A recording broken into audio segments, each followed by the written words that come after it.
This book will actually make you think big. But think about that.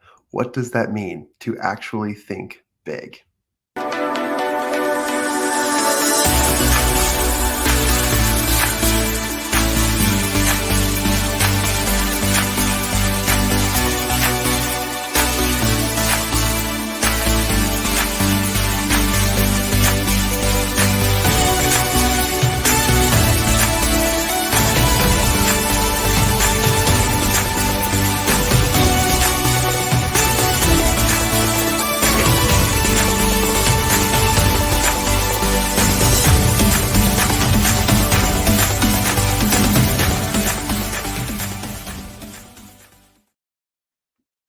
Hello, champions, and welcome to another episode of Champion Reads, the podcast where we talk about best-selling books by best-selling authors and the principles therein.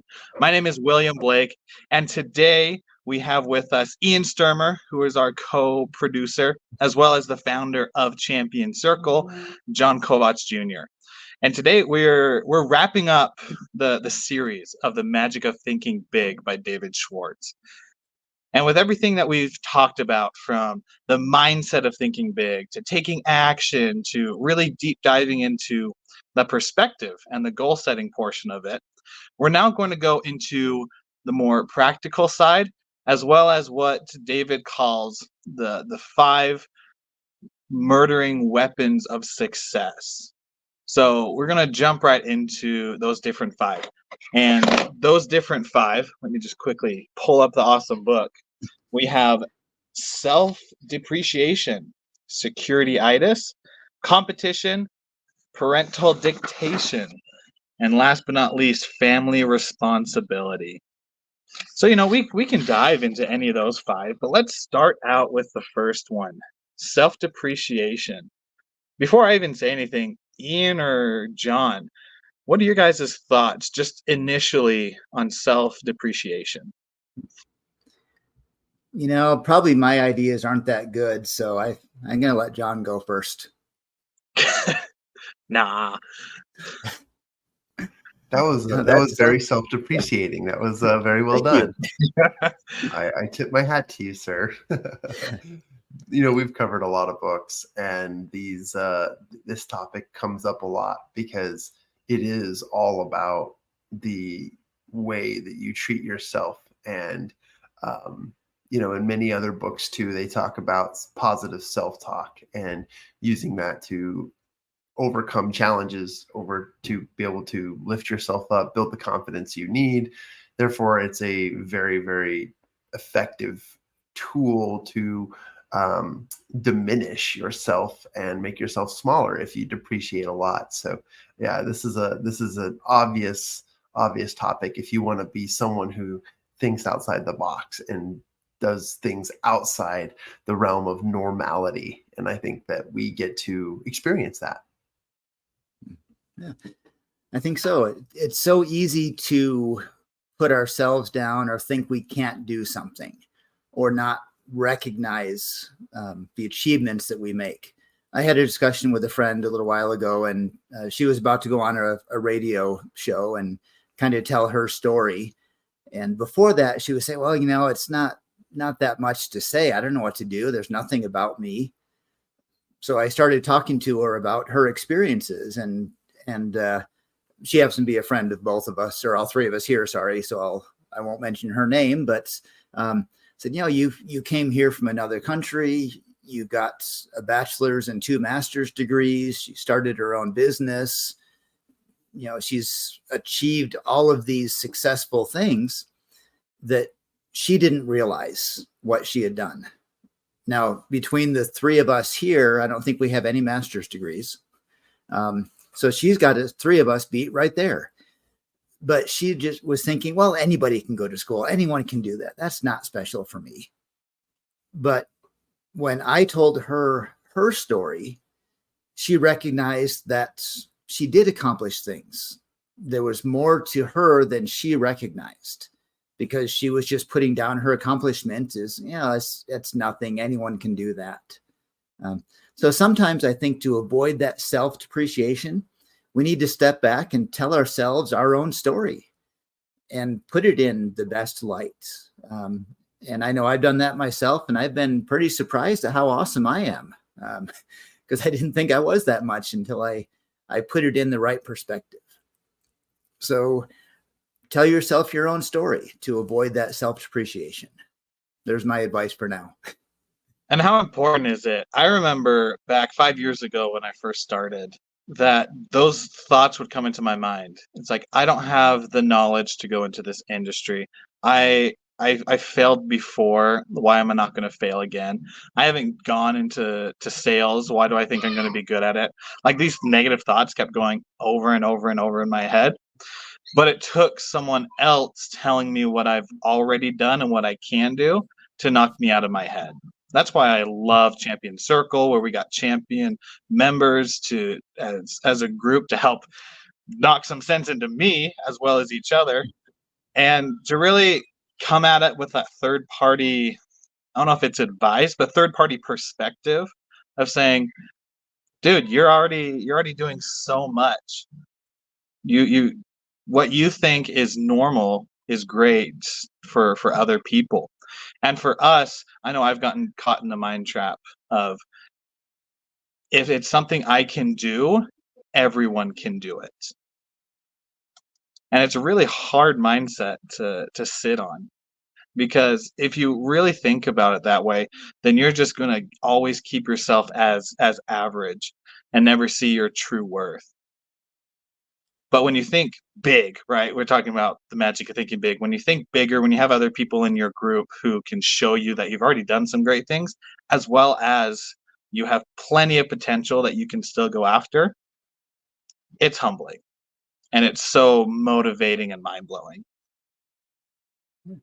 You said something really interesting there, Willie. If I can do it, anyone can do it. And I think that's actually a good starting point. I'm probably going to offend somebody out there when I say this, but if you can read, you can cook.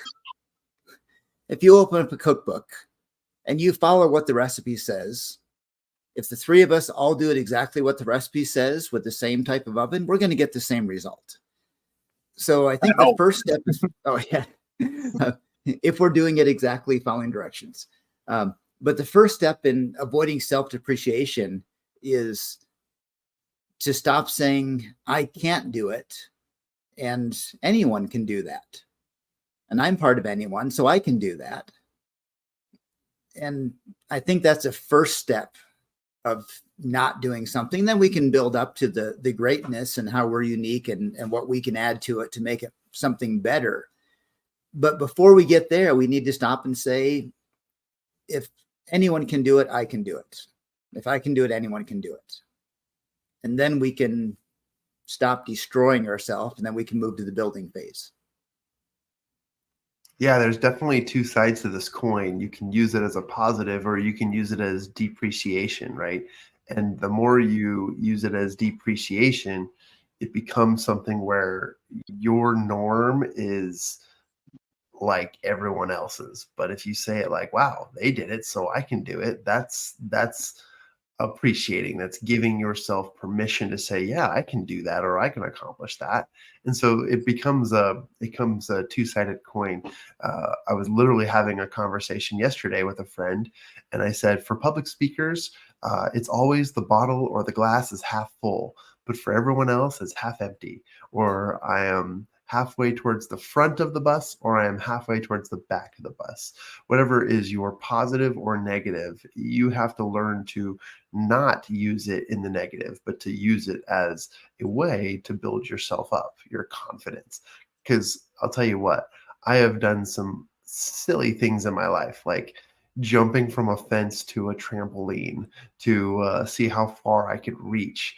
And, the only reason why I ever even endeavored that was because I believed I could, because I had confidence that I could jump from a fence and land on a trampoline. That always gave me some interesting confidence as a kid. And I think a lot of us go through that confidence experience. So I think that, yeah, the way you look at it is also part of your attitude. Well said. When you said glass half empty and full, I thought about And even if you say it's half empty, you can still take it as a positive. Like with my bottle, I'm trying to drink a gallon of water a day. If it's half empty, that means I've like drunk, getting drunk on water. I've drank in, goodness, my dyslexia is hitting hard. A lot of water has entered my mouth. I'll go with that. Yes. And so John, I love that because it goes back to absolutely. It's about the mindset. It's about how you think about it. You can think that a million things are wrong, or you can think a few things are right. And if you think a few things are right, that's going to get you to where you want to go. Sometimes it only takes one thing being right to be where you want to go. So if there's one thing right, be thankful you have that one thing right. Whether the glass is half full or half empty, if there's a drop of water in there and I'm thirsty, then I'm on my way. I've got what I need to get started. Absolutely. Let's transition over to two more. So the second and third, we have security-itis, where David says in the book, persons who say, I've got security where I am, use the security weapons to murder their dreams. And then the third one is competition. The field is already overcrowded. People in that field are standing on top of each other. Are remarks which kill desire fast. So for Ian and John, out of those two, which one pops out in your life that has affected you the most, that you've overcome? I was doing good until you said that I've overcome. I'm going to jump to security-itis because that's one that I am struggling to overcome now. If life is fairly good where I'm at, why do I need to work harder? Why do I need to push that? And I'm going to give just a short example. Years ago, one of my jobs, I managed a gas station convenience store. And I had a lady who worked with me who worked the graveyard shift. And she would travel about half an hour drive, 40-minute drive to work every night. Now, little backgrounds, gas station graveyard shift is always hiring. If we are fully staffed and somebody comes in and says, I can work graveyard shift, we hire them. Doesn't matter if we need them or not, because it's so hard to get graveyard shift. She would pass, 100 gas stations on her way to work. She could have gotten one closer to her house, could have saved her an hour drive a day, price of gas, more time in her life and all of that. But she kept driving here, and she'd been working at this gas station for 10 years because she was secure. She didn't want to take the effort. I'm kind of putting her down. Hopefully she doesn't ever hear this. But she didn't want to take the effort to make a change, even though it would have given her more money in her pocket simply by not spending it on gas, more time, more sleep, all of those things, because it was okay. It wasn't that bad. Why make a change if life is okay? And part of that, what I started there was self-depreciation. There's a negative of life is bad, so I have to change. And there's a positive, life could be better, so I want to change. And I think we have to kind of move along that spectrum from life is not so bad, so I can live with this, to realizing there's more we can have. And security living is not enough. We have to grow, achieve. That's what it is to be human, is to move forward. Otherwise, we'll never be satisfied with life, I should say. So. Yeah, absolutely. Mine would be, when I think of security-itis, I remember back when I was first working produce at Walmart, and it was okay. Like, I had friends there that I had with coworkers, and the pay was decent. My boss wasn't a complete nuthead, and it was a good environment to just stay comfortable, stay neutral. And it wasn't until someone came in for me to realize that, success And failure is like on a pendulum. And I don't know if it's success and failure, but you're, let's see if I can match my phone. You're swinging back and forth. And so the top up here is where you're working hard and you're getting where you need to go. Then back here is where you're at the bottom of the barrel and you feel like nothing's going for your life. In the middle, you're hitting that comfortable spot. And sometimes you can go from there up to the success and you're like, awesome, I got this. But sometimes in order to get that momentum, to be able to push yourself out of your comfort zone, you need to get a little bit further back in the barrel, scraping it, to then swing yourself to get to where you need to go. And so anyone who uses the excuse of, oh, I gotta gain a couple more pounds before I lose the weight, or I gotta empty my bank account and hit bankruptcy before I can get financially stable. Well, if that's the case, get there as quick as you can so that you have more time to then become the successful person that you want to be, and whatever successful you define as in your life. But if you're sitting in that comfort spot, sometimes you can just go and hit where you need to go, and people have that discipline. And sometimes you need to swing back in order to swing forward.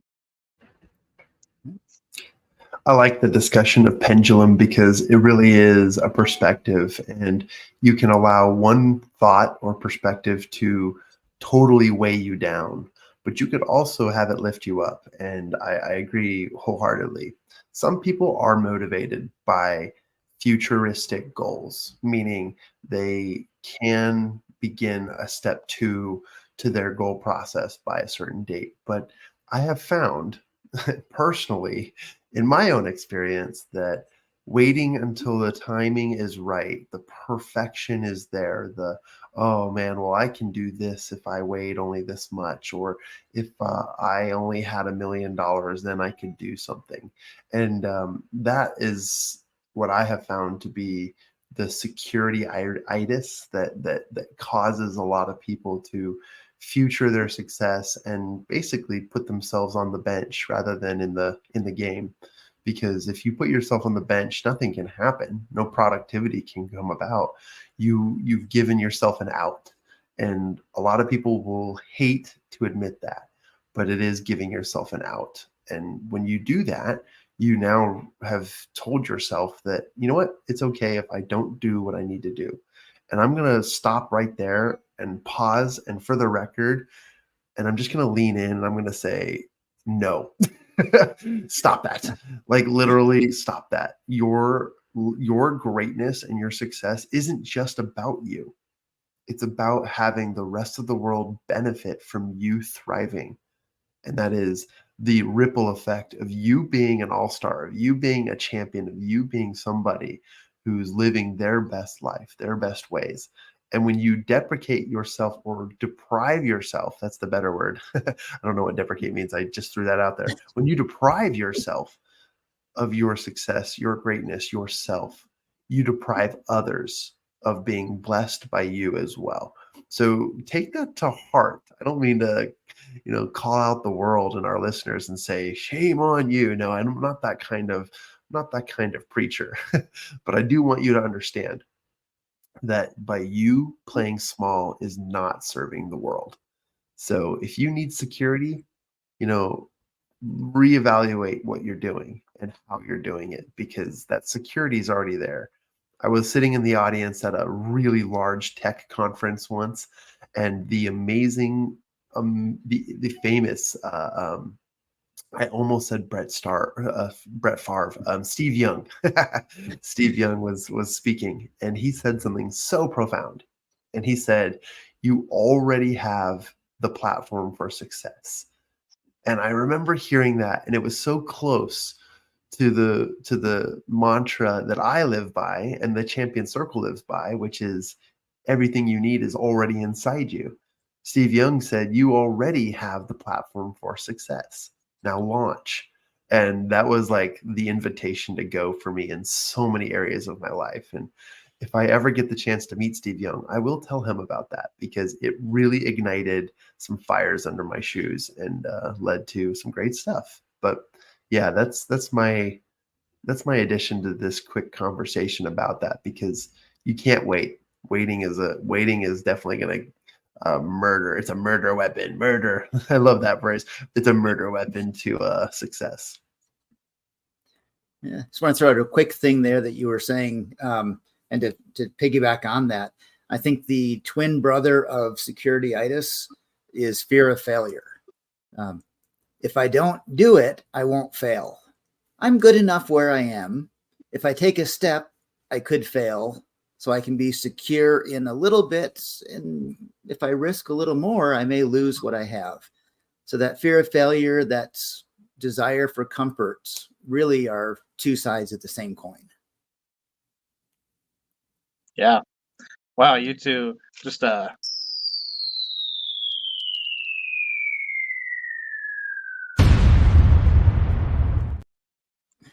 whoa, big explosion. Just several truth bombs there. I didn't want to interrupt anyone's flow. Just so many truth bombs that we just dropped. Because just like David's saying, with everything that's going on, the success murder weapons, all of them really come back to you're just making an excuse to do what you know you need to do just because it's uncomfortable. That's really what it comes down to. Whether it's security-itis, whether it's self-deprecation, competition, we didn't talk too much about that, but most people know about it. Like, it's an excuse. Yeah, sure, it's overpopulated sometimes, but a lot of the times, there's crappy products out there. And it's just waiting for someone as passionate as you and as of a champion as you to go out there and change the industry. So everything just falls back on excuses. I want to transition to, if I can, the fourth one, as we getting closer to the close of this, parental dictation. I luckily didn't have much of an issue with this growing up because my parents were very supportive of me and what I did. But I know that as I've gotten older, that the expectation for me to go into being a doctor or a lawyer or a vet or accountant or something that makes a lot of money right now is something that people are like, you need to do this instead of waiting 5 or 10 years to build something that will get up to that amount. So I'd love to know both of your thoughts on this fourth success killer. I'm going to start out then. I think that when I first read this, I was kind of thinking about when I was a kid. But recently in life, I've been kind of thinking about where I am and where I'm trying to go and what I want to be when I grow up still. And realizing how much of the challenges I'm facing are because of my parents when I grew up. No, I don't want to say that, my parents did it. I had great parents, wonderful there. But there's a way I was raised that still is a big part of me. And it influences the decisions I make now. And, overall, they're mostly wonderful and great. But there's a few things that pop up. Say, you know what? I think that's because all the time growing up, I heard this. So I thought that's how I had to live life. And I don't have a great example to throw out there. Maybe, I grew up when there was a big famine in Africa, and all the parents were taught to say, eat all the food on your plate because there's children starving in Africa. And somehow we thought that by eating all of our peas, that would help someone else to not be starving, which made no sense, but we just accepted it at that point. And I think there's logical fallacies that we were taught growing up that we hold on to in some way. And it's not necessarily blaming parents for that. And as a parent of grown kids now, I'm looking back and saying, did I do that? But I think we need to look at how we grew up and the perspective we had on things as a child and stop and say, are those realistic perceptions today? Or do I need to reevaluate based on the knowledge and experiences I have now and learn from the good and move on from the bad? Yeah, I'll jump in there and add to that. I love what you said, Ian. the most irresponsible thing we can do is blame others for our own um, feelings and experiences. The most responsible thing we can do is take ownership. And I've learned this lesson the hard way. It is very, and I hate to throw out my own generation under the bus, but it is very millennial-like to blame their parents for the way they are. And I will say that although that is a very common occurrence, that is also the reason why millennials have more therapists than any other generation currently.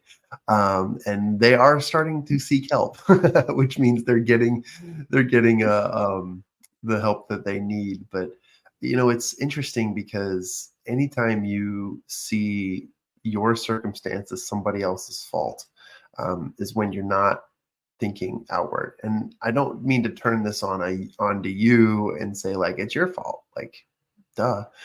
What I'm trying to say is like ownership leads to progress.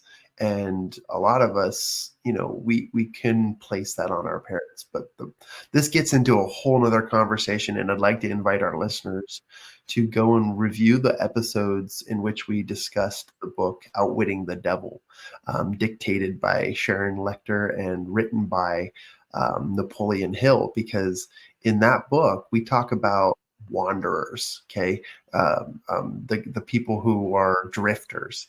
And if you continue to drift, meaning you don't think for yourself on all occasions, then you'll have no self-awareness and you'll have no idea about what's really driving your ship. And if you want to really be the captain of your own vessel, then ownership is the first step. Parents do their best. And if you didn't have great parents, then just ignore that last comment I made and say, well, I get to do my best, because they will do what they can and what they will in the moment and with the resources they have. And the best way to say this is, you'll find out when you become a parent, I am sure, and that's just part of the process. But at the same time, recognize that the people around you helped you in every aspect of your life, even if it was a negative. That helped you grow stronger. That helped you gain a different awareness and knowledge tool set to be able to accomplish and to overcome great challenges in this world. So yeah, I appreciate you guys bringing this one up, because I do have a very strong opinion about it, but I do. That opinion does separate me from a lot of my generation and other generations too, because it is something that becomes an excuse for a lot of people if they'll let it. And that is such a murdering weapon to success. Yeah, it really is. I'm going to we can stay on this topic, but I also want to bring in the fifth one, which is family responsibility. Because we're talking about family. We talked about, our parents, but my mind jumps to my kids and the family that I'm building. Because it's easy for me to say, oh yeah, I got 3 girls, I got a wife. It's easy for me to say, oh, I'll wait 5 years for me to be able to have enough time to do it. Time to build the business, time to start saving, time to do whatever it is. More and more, I'm realizing that the more, more kids I have, the more busy I am. But 2, the further it goes along, like as they get older, sure, there might be different things that I save time on, but then more of other things are also brought up. So that excuse of I'm going to have time in the future when my family grows up, it man, this hits home for me. It's not plausible. You're going to be busier in the future. Nothing's going to just be free. Maybe once all your kids are in college and graduate and whatnot and building their own families, you might have it, but then you might be 60, 65 by that point. It's like, well, shoot, all my youthful years are gone. So, yeah, just don't make that an excuse. Don't make that an excuse for you. You're in 5 years, time's going to continue on. In 5 years, you're going to still be with the people that you love in your family. Why not start today? Why not have 5 years of experience 5 years from now than starting then and wishing you started today?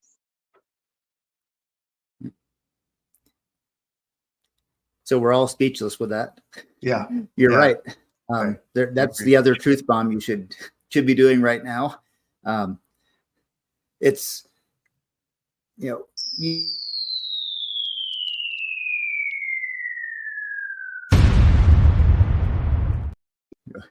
boom. My laptop Get was your own just truth like bomb. processing. My laptop was blown away. It took a little bit for it to process that. Well, life, it takes us a while to process things too, but sometimes we need to get started now. So when it processes in a few seconds, it'll go. I'm trying to make a segue in this. I was thinking something, I'll try and do this kind of quick, but a lot of these things came together to me with something each of you just said. And so I'm older than both of you. My parents were baby boomers. My grandparents lived through the Depression. And in the Great Depression, that was eat everything on your plate because we don't know if there's another meal. There was very much not a scarcity mentality. There was scarcity. It was just a real thing.